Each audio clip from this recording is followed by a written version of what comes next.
विपक्ष के कई सांसद, कई नेता, कई दल ऐसे हैं जो ये माहौल बनाना चाह रहे हैं कि ये वक्फ संशोधन बिल जो है ये मुसलमानों के खिलाफ है। कौन कौन से दल हैं ये? कांग्रेस जैसी पार्टियां, राजद जैसी पार्टियां, सपा जैसी पार्टियां। सच्चर कमेटी की रिपोर्ट 2006 में आई थी मुसलमानों के हालातों को बताती हुई। 2006 से पहले अधिकांश समय किन लोगों की सरकारें थी? केंद्र की अगर आप बात कर लें, कांग्रेस और कांग्रेस समर्थक सरकारें थी। पार्लियामेंट में ये आया नहीं, इसके ऊपर चर्चा नहीं। जब आएगा, चर्चा होगी, अपनी बातों को आप रखिएगा, उसके बाद आप बोलिएगा कि क्या सही हुआ, क्या गलत हुआ। इन एंटीसिपेशन पहले से ही ये सारी बातें कर कर समाज के बीच में गलत संदेश देना, उनको भ्रमित करना, ये कतई उचित नहीं है। बिल को लेकर रिजोल्यूशन पास किया है केंद्र सरकार के खिलाफ।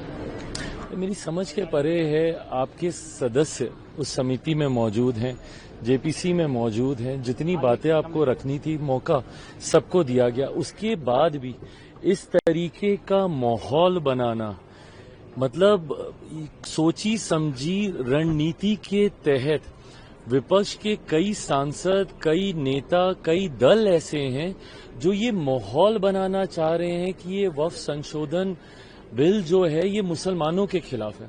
मेरी समझ के परे है कि इस तरीके से मुसलमानों के बीच में आप अपनी राजनीतिक रोटियां सेकने की सोच से, और कौन कौन से दल हैं ये? कांग्रेस जैसी पार्टियां, राजद जैसी पार्टियां, सपा जैसी पार्टियां। सच्चर कमेटी की रिपोर्ट 2006 में आई थी मुसलमानों के हालातों को बताती हुई। 2006 से पहले अधिकांश समय किन लोगों की सरकारें थी? केंद्र की अगर आप बात कर लें, कांग्रेस और कांग्रेस समर्थक सरकारें थी। मैं अगर अपने राज्य बिहार की बात करूं तो 15 साल तक लगातार राजद की सरकार थी। उसके बाद भी मुसलमानों के हालात इतने बदतर थे, और आज आप सबसे बड़े उनके मसीहा बनते हुए उनके बीच में ये भ्रम फैलाने का प्रयास कर रहे हैं कि वक्फ संशोधन में ऐसी चीजें कर दी गई हैं जिससे पता नहीं मुसलमानों का कितना अहित हो गया। इस सरकार की सोच है कि एक गरीब मुसलमान को भी, मुसलमानों में भी ऐसे वर्ग से आने वाले लोग जो अभी भी मुख्य धारा के साथ नहीं जुड़े हुए, सबको बराबरी का हक मिले। जितने संशोधन है उस सोच के साथ किए जा रहे हैं, और बिना मतलब अभी तक पार्लियामेंट में ये आया नहीं, इसके ऊपर चर्चा नहीं। जब आएगा, चर्चा होगी, अपनी बातों को आप रखिएगा, उसके बाद आप बोलिएगा कि क्या सही हुआ, क्या गलत हुआ।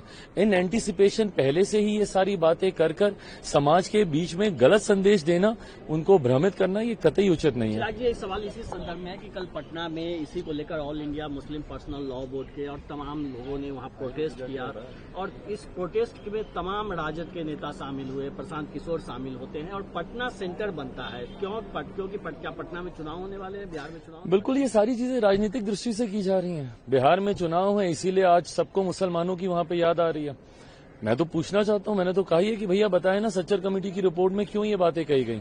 बताएं, राजद जवाब देना कि भाई 15 साल तक लगातार आप सत्ता में थे ना, आपका तो समीकरण भी है भाई। आप तो एमवाई को एकदम सीना ठोक के आप बोलते हैं, तो उस एमवाई समीकरण में क्यों एम की हालत ऐसी रह गई?